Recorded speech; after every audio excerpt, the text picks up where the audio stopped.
एक भाव है ये।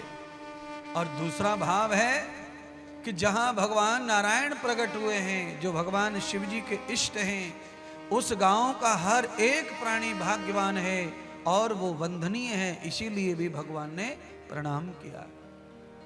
अब आप क्या समझ रहे हैं कथा सुन के?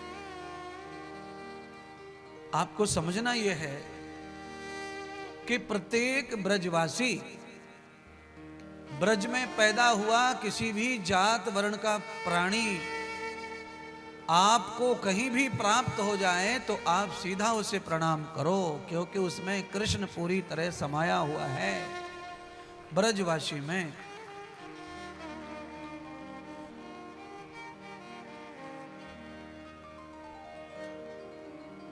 पूरे ब्रज के कण कण में और ब्रजवासियों में भगवान का साक्षात वास बताया है। ब्रज के लोगों पर कोई कष्ट न आए, इसलिए भगवान ने अनन्य लीलाएं ब्रज में की। सद्गुरु भगवान श्री सुखदेव कहते हैं, राजन, आज महादेव प्रकट हो गए गोकुल में। ग्वाल वालों से रास्ता पूछ रहे हैं कि प्रभु दर्शन को पधारा हूं कैलाश से, मेरा नाम शंकर भोलेनाथ है और मैं दिगंबर हूं।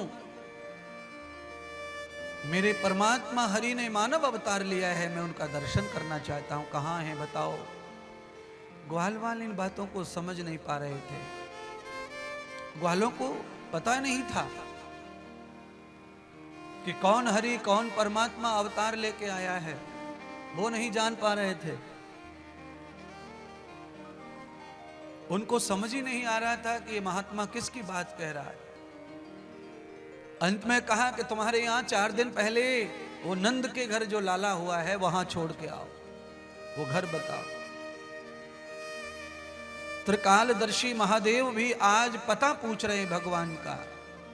और मैं आपको बताना चाहता हूं, धरती लोक पर भगवान जब प्रकट होते हैं स्वरूप में, वैसे तो वो कण कण में हैं ही, पर जब वो स्वरूप में प्रकट होते हैं तब उनका एड्रेस पूछना ही पड़ेगा।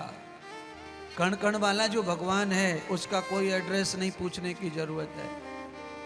और जिस परमात्मा ने प्राकट्य लिया है, रूप धारण किया है, उसका पता ही पूछना पड़ेगा, क्योंकि वो बेपत्ते पर मिलने वाला नहीं है। जो स्वरूप धारण कर लेते हैं वह एक देशीय परमात्मा हो जाते हैं, और जो कण कण व्यापक निराकार है वो सर्वदेशीय परमात्मा है।